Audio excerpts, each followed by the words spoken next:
And Hello, everyone. Hey, Tiffany. Hey, Sophia. We are going to be discussing Dune by Frank Herbert today. Storm and I are very sci-fi newbies. Mike is not. So hopefully he can help explain the book to us a lot better than we understand it right now. Yeah. I only have one big opinion of the whole thing, but so yeah. Let's see. I don't know if you guys want to start by introducing your channels right now. Sure, I'll go. I'm Stormy from Storm Reads, and I read just about everything but sci-fi. So that was my first jump into sci-fi.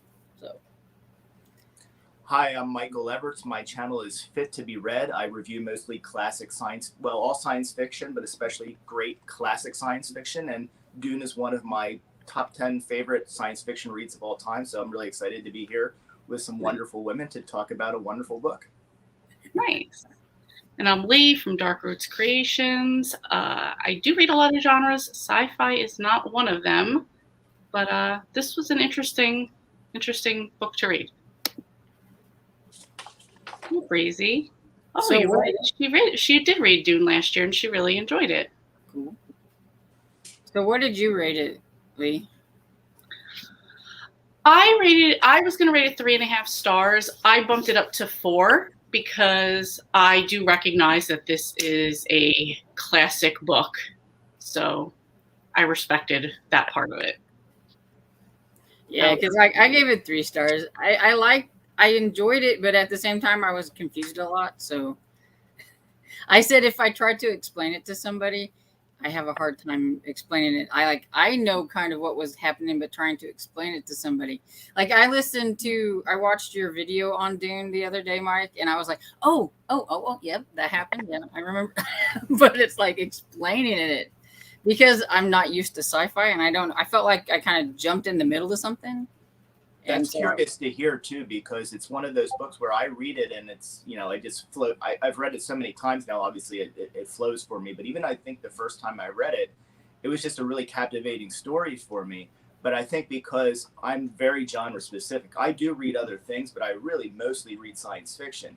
And I think when you're used to reading the same type of thing, even though Dune is its own unique thing, you kind of get into the cadence of the genre, I think, that you read. It's like, even with cozy mystery, which, I mean, obviously Dune is a much more dense book than I think a lot of the cozy mystery stuff, but you're more tuned into that cadence and that style of storytelling. And science fiction does have a lot of, even the things that are unique, there are a lot of similarities. And I think for me, that's why maybe people who read a lot of science fiction, it's not as much of a, okay, I'm really off balance here getting into this book. And so, a lot of people I know that are not necessarily science fiction readers that really enjoyed Dune, it was on their second reading of it because they liked it enough the first time and then felt like they had an understanding, and then they went back to it and they really got a lot out of that second read. So I'm not pushing you to read it a second time.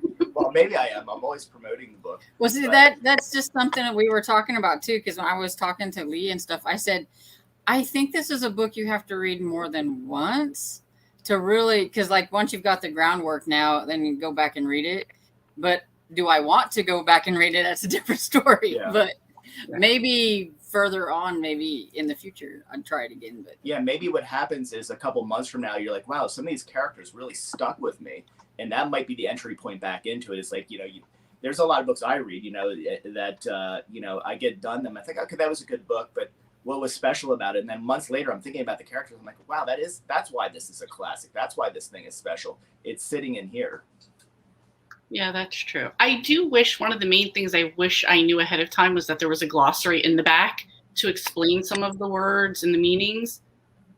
So, and I didn't want to read the appendix beforehand because I didn't want to spoil anything for myself if there was any spoilers in there. So kind of wish I had known about the glossary because I feel like that would have explained a lot of the words and you didn't have to try to figure it out as you were going along and maybe not even understand it. Yeah. Would you say that you found towards the second half of the book that was less of an issue than in the first half? Yes. Yeah. I think it's really, yeah. No, go ahead. I was gonna say it's really, I think, the first 100 pages that are like, it's sort of, and that happens with obviously a lot of books. You get through the first 100 pages, you get into it. Dune especially is one of those books where in science fiction, I think we expect that, there's gonna be a lot of words we don't understand and a lot of new made up technology, and that's somebody who reads a lot of science fiction like me, like that's really hard for me. But it's one of the things I kind of like. I like having to kind of figure that out. But in a book like Dune, I do worry about that for people that, like, I say, hey, read this book, and I know it's not necessarily their thing, because I know in those first 100 pages, it's like, man, you really got to like work hard to get through those pages to really get to the meat of the story and then the excitement of the story. And some people never get past those first 100 pages. Right.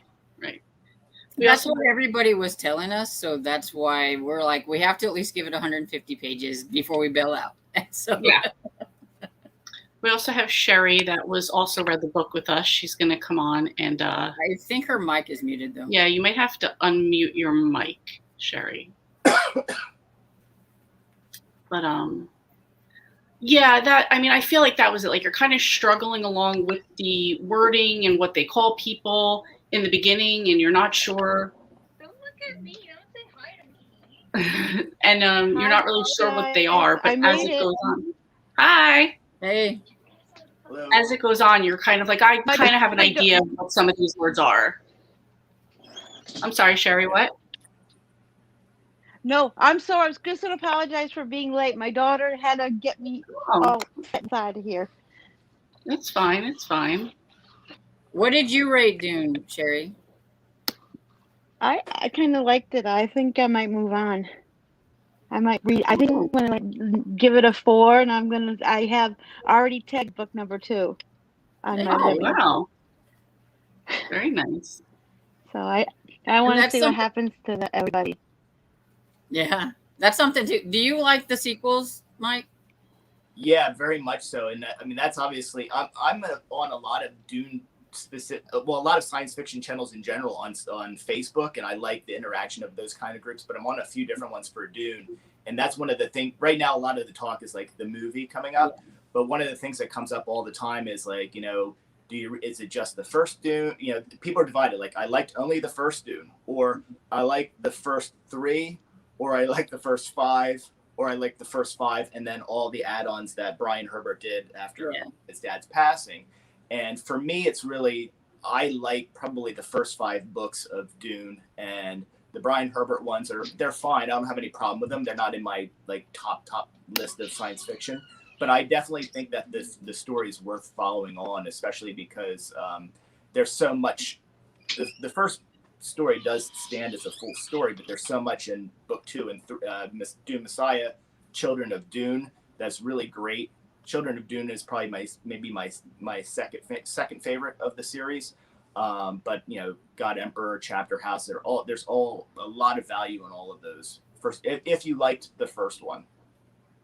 I was wondering, because I know a lot of people that I know, they just specifically talk about the first one, and they don't like any of the other ones after that. So that's what I was wondering. Yeah. I think from what I've seen, I think the most common I hear is liking the first 3, or liking just the first one, and then maybe liking the first 5. And the more rare one to hear is that I liked every single book. And yeah, I haven't heard that at all. So. Yeah. Do you agree with this from Blue Black? That has a lot to do with the age when you first come in contact with Dune. So I'll go first. I think absolutely. I was young when I first read it, and I was already reading a lot of science fiction, a lot of Isaac Asimov, who I really like, and there is some influence from Foundation to Dune. And the reasons why Herbert wrote Dune, which I won't try to jump into on this one. But I think that, I was probably in my teens when I read it. So I don't want to say I could relate to Paul Atreides, but there is that similarity. And it's just like reading something like that, or like Ender's Game, where it's a child protagonist. You can really, I think that has a lot to do with it. The mysticism around it and all of that really kind of captured me. And but again, it's hard to say because I can't tap into an experience reading it for the first time as an adult, because, I've read it so many times. Every time I read it now as an adult, it's actually different to me now because now as I'm a father, I read it and I have different eyes. I have the eyes of a parent, and that, you know, the relationship between Jessica and Paul, which is one of the real gripping things in the story and really curious things in the story. Man, I have such a different view of that. And when, you know, I don't want to get into any spoilers, but there's certainly moments and choices that Jessica makes as a parent and or despite being a parent that really connect with me more. So again, you know, reading this, you know, 11 different times that I've read it, like the 10th and 11th time, I got so many different things out of it because I was reading it with different eyes and at a different age and stage in my life. Mm-hmm. That's cool. Yeah. Breezy says, I agree, Mike. You just get dropped into the world and you have to figure it all out. Yeah, big time. Yeah. And also, Mike, are you excited about the movie or worried about the adaptation? Oh, that's a good way of putting it. You know, we were just talking about this online, and I think somebody had a really, really great way of saying it, and I'm going to try to recall how they said it.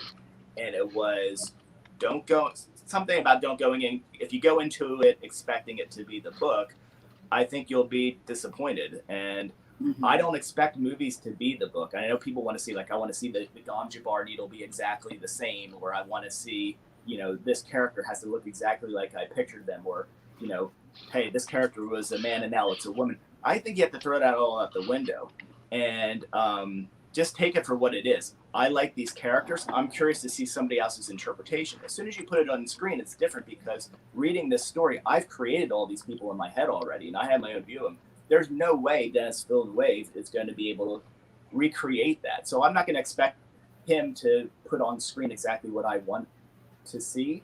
So I'm going to go into it thinking, like, here's a movie that's set in a universe that I'm excited about. Can't wait to see it. And, you know, I know Foundation, which is one of my other favorites, is coming out too. That's a book I just don't think you can turn into a show. So it's another where I'm going into that, not expecting it to be Foundation. And I'm not slamming it either. Like, you can't make this into a show. You're going to ruin the canon. I go into it thinking, like, all right, there's no way that this is going to be Foundation, the book. So I'm not going to look at it that way. I'm looking at it like, there's some great ideas here. They've got some good foundation to build a really cool show. I hope they do a good job with it. I know I watched the trailer after reading the book, and I thought, this doesn't look like anything I read. Yeah. It was like, I don't remember that. I don't know. So I'm kind of curious to watch it now, just to kind of see, now that I've read the book, you know, I think I can at least enjoy their version and adaptation of it, because I actually have read the source material, so I can be a little bit more critical about the movie if I want. Mm-hmm. Yeah. Breezy says, when I hear people say they only like the first book, it makes me want to continue the series. Yes. You're curious about what else is there. And then Blue Black wants to know, Mike, how many copies of Dune do you own? Oh, are you looking at my bookshelf? You know, this one here is one, if you watch a lot of BookTube, you'll see this one like on everybody's bookshelf, even like, you know, just if it's a fantasy channel or whatever. I mean, it is a beautiful book, and I think it's great. You know, I think it's got that nice shine in this blue. That's very pretty. Here. And I have like 4 copies of this. In one of my videos, I think I had them all lined up down here, and somebody's like, why do you have so many? And I actually really, you know, one of the joys to me of reading is I love, when I get excited about a book, I want everybody else to read it, and I want everybody else to love it, which isn't always going to be the case. But a book that I love so much, I'm going to like have copies so that like, not only am I say, hey, you should read this. Oh, and by the way, here it is. You know, the ulterior motive being like pull them into the cult. And so this one, I have a few copies because I'm going to just end up giving the other ones away. I did that with Foundation, with Ender's Game, with Hyperion. I have like, you know, 3 or 4 copies. This one though has, you know, some really great covers. I'm going to show you this one. This one is the Folio Society, and I have 2 of these because one I want to give as a gift. But if you can see the cover here, it's just a beautiful. Yeah. I don't know if you can see it sparkling or not. It's just a beautiful cover. And the illustration in here, so I want to say it's Brian Weber, Sam Weber, who did the illustrations. And there's just some very gorgeous illustrations in this book. I wonder if I can open there's a really cool one of Baron Vladimir Harkonnen in here. And I'm not going to find it on my first try, but let's see. Oh, here we go. Look at that. Oh, wow. So, very haunting, spooky. So I don't know the answer to that question. There's got to be at least like 7 or 8 copies of Dune up here.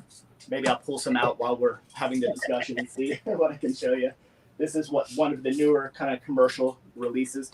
So you always have to buy one that's like the one you'll read. Like, I don't care if I mess up the spine on this one. Right. Those other ones, I'm not going to even crack open. Yeah, exactly. Look at the graphics of them. Breezy had the old brown mass market since she was a teenager. Only took a couple decades to get to it. Now, Mike, do you own all of the books? Yes, I do. I don't think I have them all out here, though, because I'm limited. I've got 1, 2, 3. I've got like 4 levels of shelf up here, so I can only fit so much on. So right. I've already overrepresented Dune, so the other ones are kind of underneath here in the cabinets. There you go. I do think I have a first edition of maybe Dune Messiah somewhere, but that's about it. And that's the second one. Now that we've read Dune, what would you recommend we try? Well, this is a good one. So I just did a review on my channel of iRobot, which is why I have this shirt on, and I wanted to wear something science fiction-y. And because I think of iRobot as almost the prologue for the Robot series, even though it's kind of the first book of the Robot series. But the first, or however you look at it, second book in the Robot series, I just did a review on that I'm going to put up in a couple weeks, is The Caves of Steel.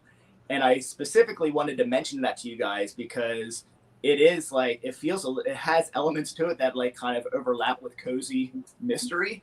And it's, police detective story. Asimov is, to me, one of the most influential science fiction writers, or writers generally of any genre, of all time. And he's written in every genre pretty much. But I think that's one that you might really enjoy. Dune specific, I have to think about that and get back to you on what I think is like, hey, what feels like Dune. Maybe some people who are watching can that are fans of it can maybe throw some stuff in the comment section too about that. Yeah. Sure. But yeah, I could start on science fiction recommendations, and that might just overtake the whole episode here. Storm, are you thinking about getting into any more science fiction? Yeah, I would like to try. I mean, I think you have to try more than one book to decide if that might be a genre. Because, like, I've just never... The closest I've come to sci-fi before Dune was I read Titan Shade, which was a crime novel, and the guy's partner was an alien. So, okay. That's the closest I've come. And obviously, Sherry, you're planning on reading the rest of the Dune series, or at least the next one. So you're planning at least the next one. I don't know when. I probably not till next year. Okay. I got so much other stuff to do, but I'm pretty sure I'm going to read it next year. I mean, it is tagged, so it's ready to go. But I guess what happens, I mean, with the characters, and even though Aaliyah's kind of Renesmee-esque, she was around before Renesmee, and she even though she's only 4 years old, Aaliyah really intrigues me. Mm-hmm. We were talking about how the young girl, she reminded us of Renesmee off of Twilight. So I wonder if that author kind of thought of that, because she's really intelligent and like off the bat, even though she's little, she was like really intelligent and stuff, and kind of reminded us of her. Yeah, she definitely had that like older, definitely acted as an adult already, like old soul and a little body. Yeah. Yeah, so I think a lot of us got that. Well, vibe. the fact that at 4 years old at 4 years old she's already killing somebody, I'm like, holy moly. Yeah. Yeah. And I think if you like the world building of this and the deepness of characters, I think some other good recommendations I mentioned before would be Ender's Game. I think that's another like kind of different things I'll recommend to different audiences. I think an audience of like, hey, I just read a science fiction book and I'm kind of on the fence if I want to go forward with another kind of entry point into sci-fi. I think that Ender's Game is a really good one to get started with. The Red Rising series is really good. Game of Thrones is not sci-fi, it's fantasy, but it's one that you can see influences of absolutely of Dune into that series. And I'm not a big fantasy person yet, but I think that's also a good one. And then there's ones that are like I would say are very character focused with great world building, but they're also a lot more dense in terms of like, you know, if I'm looking for science fiction that's a bit lighter, I might not necessarily go into. But if you were a fan of Dune and you're full on in sci-fi, then I would look at things like Hyperion or by Dan Simmons or Gene Wolfe's Book of the New Sun. I think those are really great books too. But again, those are, you know, as far as that idea of like having to get used to terminology and unreliable narration and things like that, those ones are definitely a bit more not as easy of an entry point, maybe is the way to say it. Okay. I did read all of Game of Thrones, so I kind of get that, like going into this huge world. That was more on the fantasy side though. So would you say that you see the traces of Baron Vladimir Harkonnen in there in terms of somebody who's kind of maybe playing that game a bit? Oh, 1,000%, 1,000%. Even when I was reading this, I kept thinking there were so many similarities between this and Star Wars. And I was talking to my husband about it, and he's like, well, not everybody, because I didn't know, but everybody knows that George Lucas was heavily inspired by Frank Herbert. And I'm like, I can absolutely see it, because you see so much influence, homage in all of his stuff. Definitely. So. Yeah, I think Herbert even called out Lucas on it a little bit too, because of this. Definitely. Yeah, Tatooine and Arrakis being desolate sand planets. There's probably reference. I think there are references to sand beings and maybe the Return of the Jedi. You've got Aaliyah. Think of, or not Aaliyah. Aaliyah. Think of Aaliyah and think of Princess Leia. You know, the psychic bond with their pseudo psychic bond with their brother. You know, there's so many. I think you could go on and on. It's almost laughable, the number of parallels and similarities. Yeah, definitely. Definitely.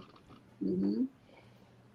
I just actually I had found some questions, I guess, that were typical discussion questions for this book. And the first one, which I'm really curious if you thought that this meant anything, or any of you thought this meant anything, was each chapter of Dune begins with a fictional epigraph of writings of Princess Erulan. What purpose do you think these quotations are meant to serve? Do you think they were used effectively? I actually thought the whole time that we were going to find out who this princess was in the end, or she was going to have some purpose in this book. And I wasn't sure, was this set so, like, was her writing set so far in the future? I wasn't really sure of that at all. Curious at every chapter, like, what this meant. So yeah, I mean, first of all, I think it's an interesting thing. I'm not sure of how much something like that existed in a lot of just literature, or let alone science fiction, before Herbert did it. I think that was an influential thing that he did there.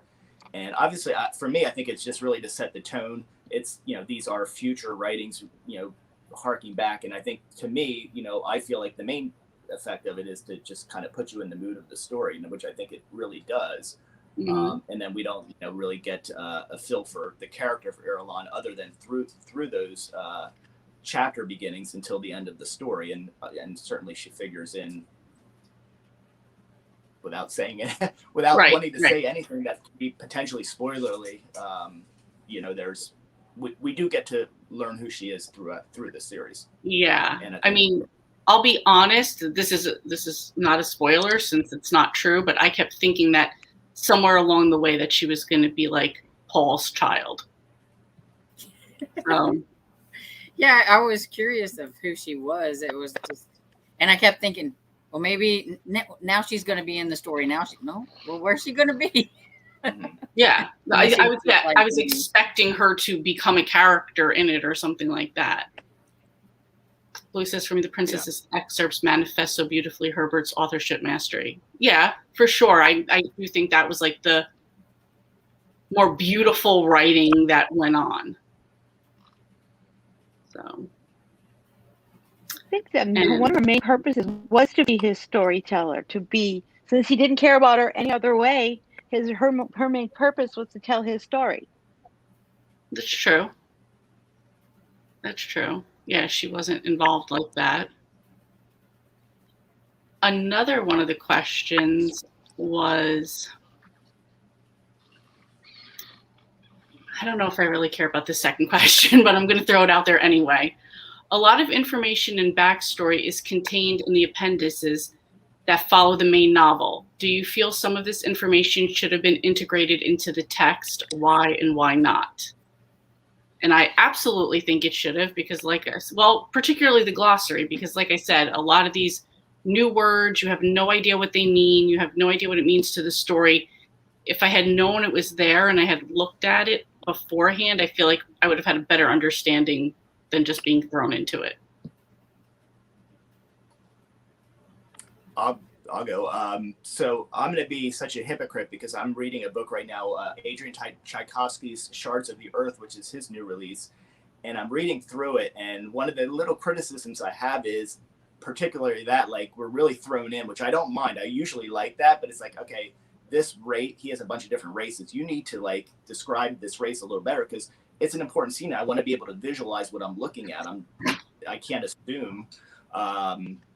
But in Dune, I don't have that same feeling. I feel like it's great that that's there.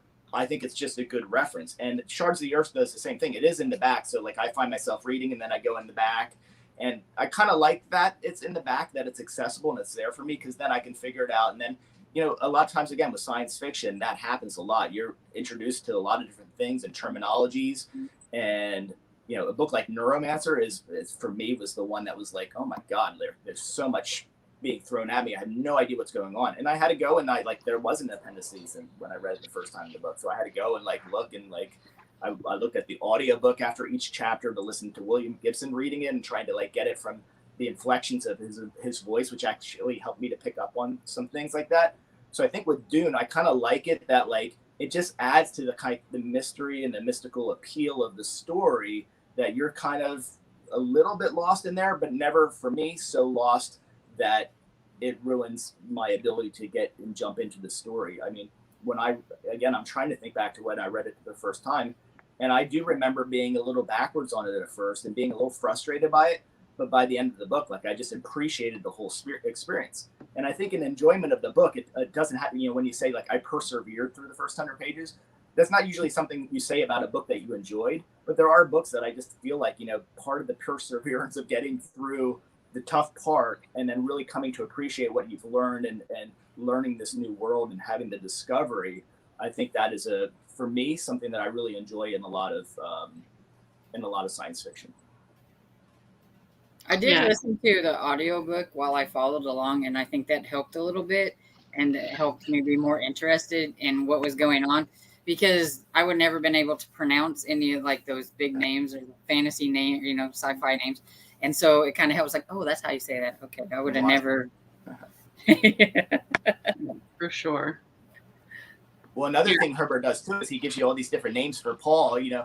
This is what I'm curious about too, because I'm so far into rereads of it. I just don't remember if I had this issue or not. But like, you know, Paul, Yusul, Muad'Dib, was that confusing in your reads at all? Did it take you a while, or was it pretty clear that you're talking about the same person? I figured out that they were talking about the same person, but at the same time, I didn't know why he had all those names. Go ahead, Sherry. I'm sorry, we didn't hear you. I pretty much got the names, who they were talking about with the names. I mean, I started to associate all those names that he had with him with no problem.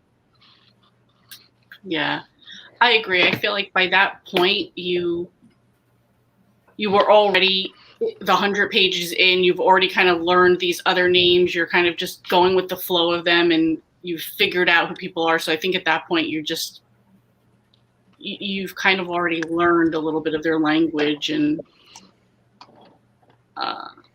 that part was pretty easy to follow along, was like the different names they gave him. Yeah. Mm-hmm. I've never been able to pronounce the Muad'Dib without the audiobook though. Yes. And I know that with his father's name, when I first saw it, the first thing that I thought it was Jared Leto, of course. Yes. Then you hear that it's not said that way. But you said it's not said that way. And if I would have read it without listening to it, he would have been Leto the whole time I listened to it. I mean, I read it instead of listening to it.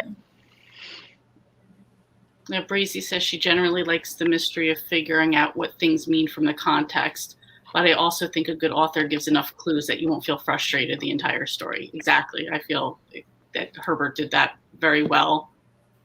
I just feel like in the beginning, some of the words, it was like, is this like a slur toward them? Is this like a nasty name that they're calling this group of people? So like each group of people might have called somebody something else. So it was just kind of figuring that out a little bit. Another question we have is sci-fi and fantasy novels often contain a certain number of newly created words that the reader has to learn. What do you think is the best way to introduce these terms based on your reading history? Do you think Herbert used non-English language effectively in this novel? And I will let any of you guys go first. Go for it, Mike. Okay, yeah. I mean, it's a simple answer. I just think, given the conversation we're just having, I think yes. I think it felt. When I read this first time, I didn't know the roots of all the words and the characters and some of the ideas, but it did serve to, whatever the roots were, it did have that feel. It had the right feel, I think, of what was intended. And again, it put me in the correct mood. I felt like the Fremen felt like indigenous people of a planet. And that lent to, yes. And in literature, my experience with that in the past is like that gives a sense of mysticism. And I think that works well. And it developed when we think about character depth, it's not just like an author telling us this is what the characters look like, this is what they believe, but showing us through subtle and other ways. And I think that's one of the things it did for me with these characters is I don't know exactly how it developed that they felt like mystical characters, because it wasn't like beating you over the head with the idea, other than that they were kind of living out in the sand and nomadic. But I think just like a lot of the terminology sort of lent towards that. Same with the Bene Gesserit. I think, how he came up with some of these names, I wish I had done research into that, but like they just work. I couldn't imagine the Bene Gesserit being called anything else. Right. Yeah. Definitely. It just seemed like I was at points. It seemed like I was especially with the Fremen, learning like a culture from like a different country. Like I would be learning from about a different culture from a different country. No different. I mean, if I'm studying the Aborigines from Australia, they would be compared to the Fremen in. So it was just like, oh, a new culture to learn about, and new language, and new customs, and they all had their customs in there, and the fight that James and Paul had because of their cultural things. Yeah. That was all so interesting. Yeah, for sure. I think that how foreign the Fremen were to everybody else almost made them more authentic. I don't know how else to explain that, but like that they had been there maybe longer than everybody else. They were from an older, like their planet somehow seemed older, and their religion, their culture, their species just seemed older to me. Yeah. I don't know. All right, I will move on. See, here's kind of where I wish Jessica was here, because Jessica did have quite a few comments. She was our only DNF. She didn't finish it. Yeah, so she said, Dune, the question is, Dune uses many words that are directly taken or derived from Arabic and Farsi. Do you feel this use of another culture's language was purposefully and respectfully done? Why or why not? See, with me, I didn't even really think that much about it. It was a story, and I just read it, and it feeling like it was taken from somebody else. I just didn't even think about it until she mentioned it. Yeah, I'm always hesitant to be like sort of come in on any kind of authority as like being a white guy talking about potential cultural appropriation. But I'm going to say that I think for me personally, wherever you come from, when I see that sort of thing brought up, is always just a matter of like, what is the intention? and what is the tone. And I think Herbert brought these things in as a with positive and progressive intention. Mm-hmm. So I don't. I mean, and one of the things I see coming up with some of the reviews of the movie that are coming up, and I think this is sort of an ignorant view of it, is like a lot of people have made the leveled against Dune, like this is a white savior story, and it just really isn't. But again, I think you need to really read all the full book and then and understand it and read the series to recognize that that's really not the case. And Paul's actually really a tragic character. Yeah, I do think that was one of Jessica's points, was that he did come off as very much the white savior character. Yeah. She wasn't really, she was just saying she's not something that she cares about, that she cared to read about, but she understands that the time period that this was written, it wasn't such a, I guess, brought to light issue. I really don't want to speak for her, so I'm just super paraphrasing it. Yeah. But she did. I think she said that she has studied a lot of like the Farsi society, and that she said, I think it was like a lot of like South African and like a lot of things that were going on at that time compared to when Herbert wrote this book. So maybe that it was a bit like exploited. I don't know. Again, I'm just paraphrasing. And I think that's because of her education towards that. And so she noticed that like more than somebody who's just reading it for entertainment or whatever, I think. Mm-hmm. Hi, Elizabeth. Hi, Lizzie. I'm going to go on to the next question. Consider the female characters of this novel. How are they portrayed and what roles they play in the story? Do you find they meet, exceed, or fall short of your personal expectations for female characters in literature? Why? One of you guys can go first. Why is the problem? I just think Jessica. Why is the hard part? I just think Jessica is a very strong woman, and she could grow to be a character that I really respect, because she's that mama bear type, you know. When it came to Paul, she was all mama bear, and I really respected, and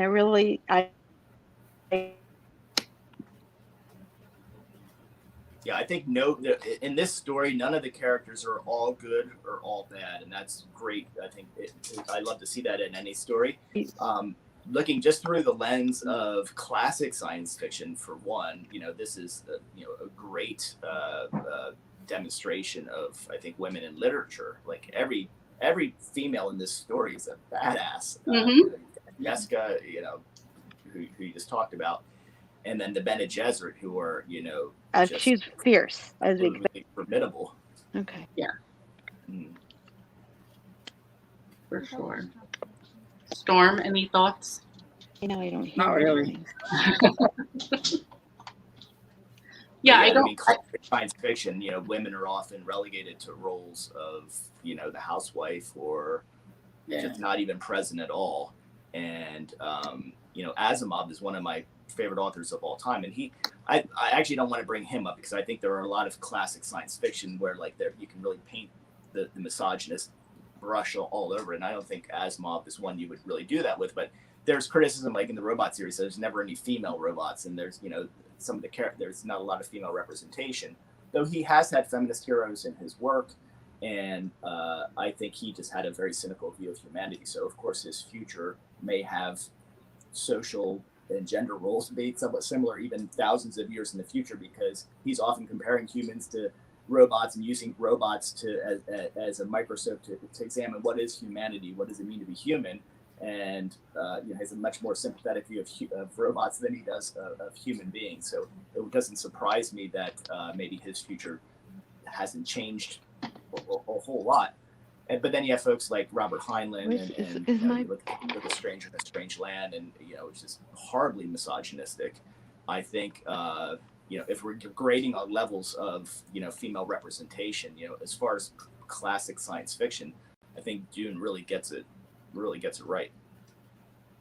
Yeah, I agree. I feel like there weren't really any weak female characters in this, which is what they're usually relegated to a lot of the time. And she I can't remember the name of the girl. I'm sorry, I'm only going to say Zendaya's character. I can't remember what her name is. Oh, is it Cheney? Cheney? Or Charney? Chani. I feel Cheney. like where Chani. Jessica maybe was a little bit weak physically as far as in the desert, Chani was the exact opposite. Like she thrived in the physical, not also mental, emotionally, but in the physical part of that, she definitely thrived. So I don't think in like the Bene Gesserit, they had, I mean, a whole spiritual power that went on behind that, among other things. So I don't feel that this really portrayed women to be weak or anything in this. Which for the time period, of course, but not in a way that diminished her as being a female. Right. Yeah, for sure.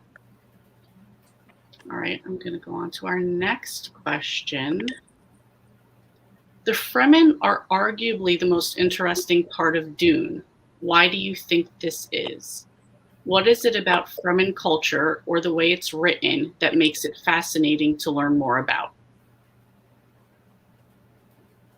Any of you guys can go first. Yeah, I mean, they were, for me, the most interesting part is the Bene Gesserit. Like, that's, for me, the most exciting part. But, like, I get that, you know, the Fremen is obviously a great part of the story, too. And I think it goes back to what I was saying before. It's like, you know, I find it interesting when you're examining almost from an anthropological perspective the indigenous seeming population and, you know, their spirituality or mysticism that surrounds them.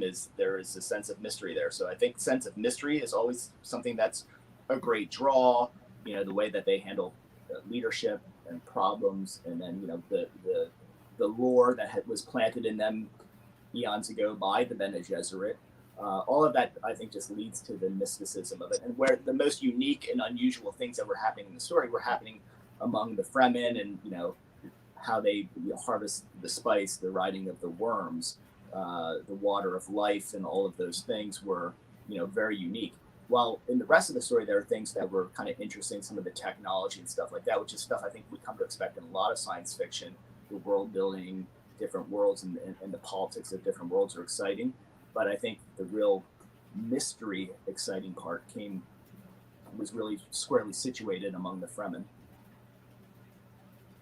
Yeah, I agree with that, because I feel like we are thinking of ourselves more as like the Paul and Jessica characters that come from a land of water, and like you just said, like the unique part about saving their water and riding worms and just dealing in a land or an atmosphere that was like super challenging for everybody else, how they had already figured it out. I think that's like what made them really fascinating to everybody. The rendering the dead to water was just gross. I just took it as you got to have water, and we're mostly made up of water. And yeah, that was my gross part out of the whole thing. I was like, every time I was just like, but they did it so respectfully. Yeah, it was all done with the utmost respect for the person they took the water from. Yeah, I think even strong environmental, ecological statement in Dune, which is not, you know, generally the direction of science fiction. So I think it stands, and they're the largest part of that part of the story. Yeah. I mean, I think that was even very future forward of Herbert to even be thinking about those type of things, like the environment and putting it a totally different environment, and how people would go about getting their water, saving their water, and still doing it in like such a like a tribal, cultural, respectful way to the person they took it from, or in battle, or however. I think that was pretty like ahead of his time of thinking of that type of thing. I will go on to the next question.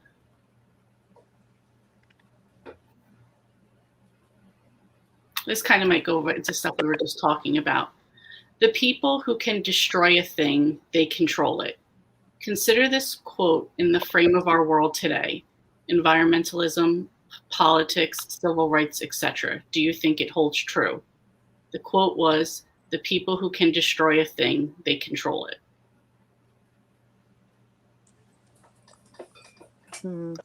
Gosh.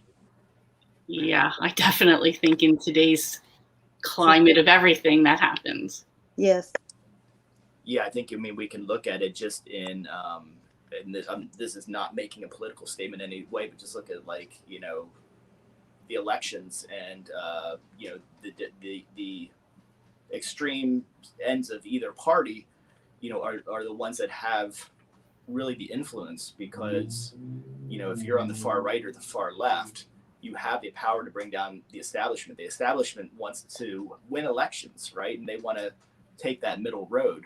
But the people on the sides, if you can't get that base and that coalition in there, you know, they have the potential to either damage you or just through their inaction cause you to lose an election. So I mean, I think that's where, you know, you have the center that's going to go along with either side, but then you have more, you know, the ideologues that are going to really try to push their party in one direction or not, because they know that they have the power. At least that's been demonstrated, especially really recently, more so I think than in the past in my lifetime, where, you know, they can really control the agenda of their party by just threatening to not participate.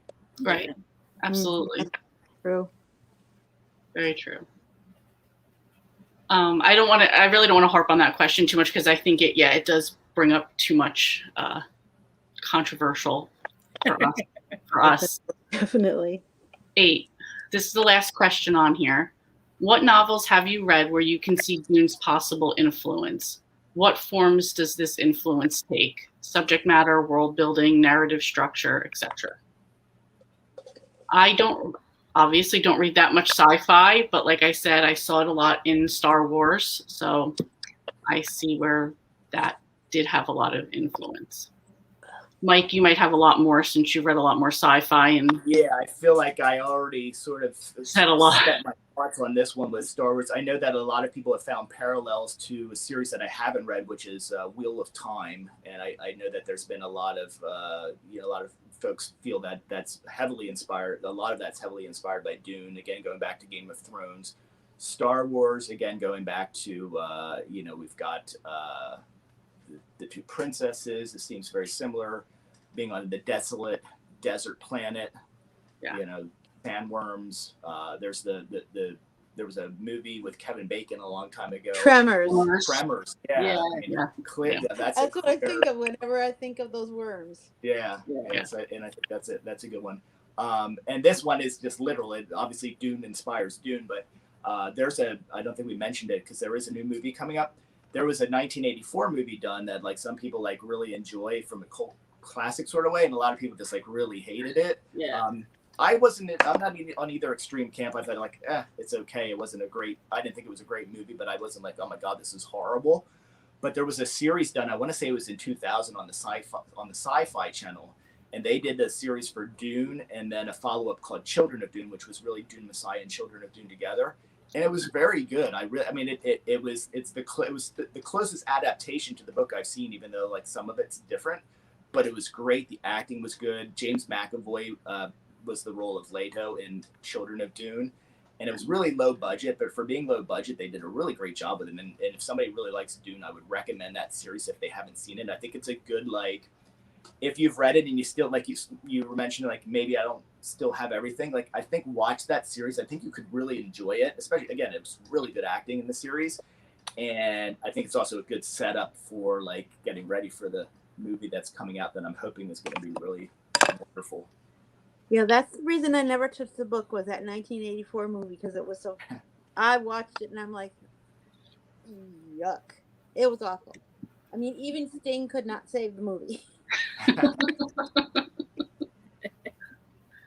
Yeah, while we've been delving into this world, I've heard, like, don't even bother to watch that movie. It's a waste of time type of thing. Yeah, Tremors, one of my favorites. Yes. And I mean, even just before, like, earlier talking about, like, comparing the difference between the movie and the book, when I'm picturing, while reading it, I'm picturing the Tremors type of worm And then what I see what it looks like in the movie that's about to come out, and I'm like, no, that's not what I had pictured in my head. So way different, yeah. Bigger. yeah. Yeah. And even just the mouth type of thing, I'm like, that's not what I'm picturing. But yeah. If you guys had any type of a wrap-up thoughts on the book, what did you think?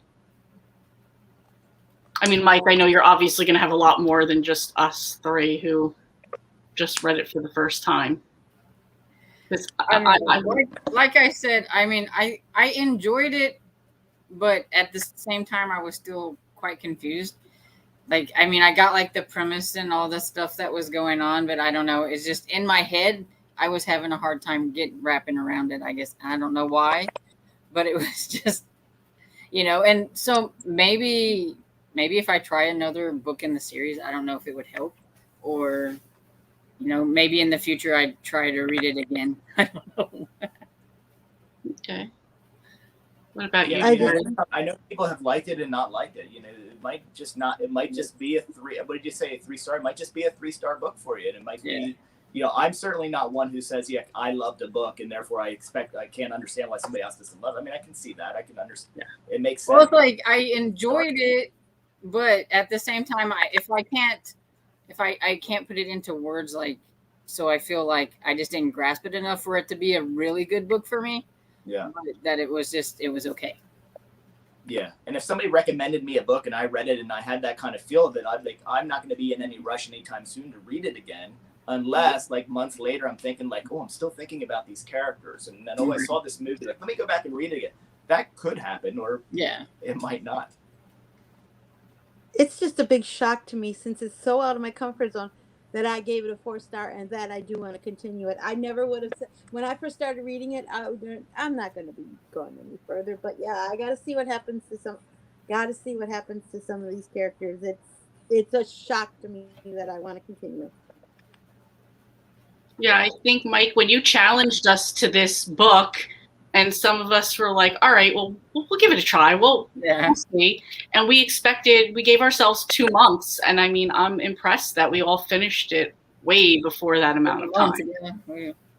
Yeah. Lee finished it in like 9 days. So she was the one that was like really into it.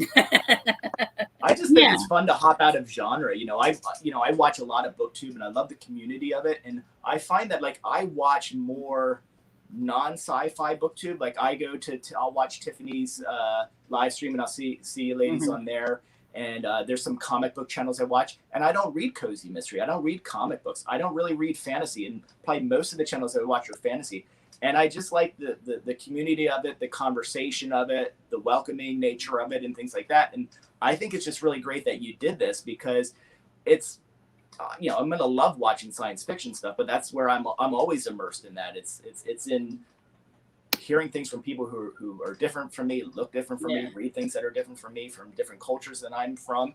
I think that's where like I feel like I become a more well-rounded bookish person, or whatever you want to call it. My favorite channels are channels that don't read anything that I read. I just like to, if they're entertaining, and I like to, what they're reading, just to see what they think of it. And every now and then I think, well, maybe I might try something in that to see if I like it. And, I have read a lot of different genres, but for some reason, sci-fi just was never one that I felt like I would be interested in. Mm-hmm. And so that's why I thought, well, we'll give it a try and see what happens, to see if really it is something that I'm not interested in, or if it's just I thought it was too intimidating with all the sci-fi technology and the techie language and all that kind of stuff that I think would go over my head. Yeah, for sure. I think that like a thing I thought at the end of this whole book was, I've not once heard anybody say that this book is about drug dealers and drug addicts, because that's what I got out of this at the end of this book. I can see that. And I'm just like, no one has mentioned that, but that's like what I really thought. Yeah. Yeah. I mean, there's everything in here. There, you've got like, prescience, you've got environmentalism and ecology, you've got world building, you've got politics. You've got war and conflict. There's, great character development. There's so much. There's just so many different layers to the story. Religion. I think that's like one of the things that could keep you like when I used to tell people about reading Game of Thrones or even watching it, I'm like, you can be anybody into anything and you will find something in the book or the show that you're into. Like if you're into the fantasy part of things, if you're into the war part of things, if you're into politics, if you're just into drama, any type of thing that you're into, you can find that in there. And I feel like this was like very similar to that. Like you might not have been into the spice part of it, but you could have been into the politics part or the killing part, or you're just interested in like the Fremen culture. I thought all of those played a part in it. And I know somebody before, I think it was like Blue Black, said he pronounced it Freeman. And I thought that was kind of interesting because they kind of were. They were their own thing, playing by their own rules, just living their own way too. And then Cozy does point out another thing here. The BookTube does have the best community. I would agree with that because it's a lot of people who have the one same thing in common, reading, despite whatever the genre is. So everybody can relate to that part and loving a book, whether it's their type of book genre or not. You understand when you love a book. So I agree with that one. Cozy wants to know, Mike, do you still notice something new each time you read Dune? Yeah, and I'll just go back to what I was saying earlier if you were on regarding reading it now. Like I just read it it was the 11th time, and I read it was a couple months ago. Probably it was in June that I read it for the 11th time. And I'm reading it as a parent rather than when I read it the first time, I was reading it as a teenager. And there's elements of the book in terms of especially decisions that Jessica made, and in terms of carrying a child and the water of life, and the impact of like reading that as a kid, like it wasn't even that part wasn't even so meaningful to me, other than just like how it brought the story along. As a parent, like there's like some eye rolling, there's some cringing there. So yeah, I mean, those are it's not that like I missed things before and I'm like, oh, I didn't see that in the book before, but like the experience of it is certainly different. Yeah, for sure. One of my things now is, now that the book is over, going back and reading the appendices and maybe like learning more about the religions and the culture and that stuff without it spoiling anything for me for the book. Yeah, I do think that's where I wish I actually had the book, but I got it from the library. So I didn't even learn about the appendix, like all that stuff until like I was halfway done with it. And I never did actually read that stuff. It might have helped me along the way if I hadn't read any of it. Yeah, for sure. For sure. Does anybody have? It's very hard to find because I tried to find that book at thrift books, abesbook.com, all these, like I went to our local used bookstore and nobody had it. They had all the other books. I was looking for it at the half-price bookstores here to see if I could find it, send it to her. They didn't have a copy. You should have called me, Storm. I told you I had a couple of extras. See, if I'd have known, I didn't know. Yeah, but yeah, it was just weird because they had like used bookstore had almost all the other books in the series, but they didn't have the first one. I'm like, really? I think that was partially it's so beloved and because the movie's coming out, so everybody was jumping on this, reading it. That's why it was so strange for her to have found it in a little free library. I'm walking by and I'm like, no, that can't be what this is. But yes, it was. Yeah, she got lucky. Free little library, and she found it. Wow. Yeah, everybody wants to keep their copies. Cozy, you didn't see, but Mike has a plethora of them back there, and he buys extra to give them away, which is a good point, because now when you can't find them anywhere, you have it to give away. Yeah. Does anyone have any more questions for Mike, who we are saying is our Frank Herbert expert? Whether you consider yourself that or not, to us, you absolutely are. Definitely. Yeah, I was calling you our Dune expert. I'm in so many of these. I've mentioned the groups that I'm in before, and like, it's funny to think that way, because like when I have questions of things, like I'll ask people on these groups, and it's I'm always astounded about. I always imagine everybody knows more than I know, and so it's an interesting turn of events, I guess. No, you're definitely the expert this time around. thanks for coming on here and talking to us about it. This was great. I love love watching and participating in your live stream, the live streams that you guys do with Tiffany, and participating and making me feel welcome. Even though I'm just in there in the chat and always nudging my little sci-fi stuff in there and trying to change your conversation, but also really enjoying the cozy mystery stuff and the exposure to it. So I really appreciate it. And I thought this was fun. I hope we do something like this again with the. Tiffany says we need to find you a sci-fi cozy and have you read it. I know you guys gave me some recommendations the last time, and I just have to go back to I'm like, I'll go back to the video when I'm ready to do it and find in the chat what it was that was recommended. But I think Tiffany will re-recommend it to you. Don't worry about that. She'll let you know. Yeah, I'll ask again on the next live stream. That's funny. I don't know. Well, if you guys Tiffany says, Mike, can we get you to read a cozy? So you had it in the comments. So yeah, that's what. There you go. We'll get him there. We'll get him to read. I intend to. I'm still trying to do that with having the same conversation with some of my friends who do fantasy booktubing too. And I got this one, which I expect. I think I'll get to this by the end of the year. And this is Gideon the Ninth. Oh, that's a super popular one. Yeah. Yeah. Very popular. Necromancers. So I think I will get to it. I'm kind of curious and eager to get to that. So we'll have to work in a cozy mystery and yeah. The good thing about the UFO B&B cozy. Yeah. What's that? UFO B&B cozy. So it's like a breakfast with the UFO kind of to it. When I feel like the Caves of Steel had that feel to it too, because it is a sort of a detective story, so not quite the direct match, but maybe a good bridge, so that now I'm ready to jump into a cozy mystery. It's got me in the right mood. The good thing is cozies are a lot shorter than the Dune book was. Yeah. So, yeah.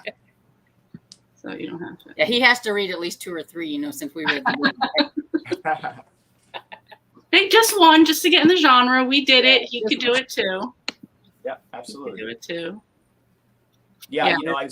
I watched this one channel, Brandon, who does live streams for this one called Comics Kings, and I don't read comics at all. I did when I was a kid, and I like them, so I'm familiar with them. But they're just, again, it's just a great energy and a passion for books, which is the thing I like. And one of the guys on the live stream, Bryce from Hillbilly Comics, sent me a Facebook message with a bunch of recommendations. I went to the store, I got them, and I read the one called God Country. And I was like, wow, I wasn't expecting that I was going to enjoy this as much as I did. So I was, that's how you find things. Yeah. I know what I'm looking for in science fiction. That I know. I don't know what I'm looking for if I say, okay, well, let me try a cozy mystery. Right. You guys do. Blue Black says, thanks for the discussion and always fun to listen to BookTube's Dunologist. Hey, Blue Black. Good to see you. I like that, a Dunologist. Yeah. Everyone likes that one. Yeah. So I don't know. I mean, I'm ready to wrap this up because I don't want to just sit in silence. Yeah. I want to thank you guys all for watching. I'm going to thank you guys for coming on so much, Mike, for suggesting, challenging us to read this. Yeah. Thank you, because it was a lot of fun. It was, because I thought I was gonna be so bored, so it wasn't bad. So it definitely was. Thank you for introducing me to Dune. See? Thank you. Great Labor Day. Thanks, you guys. Bye-bye.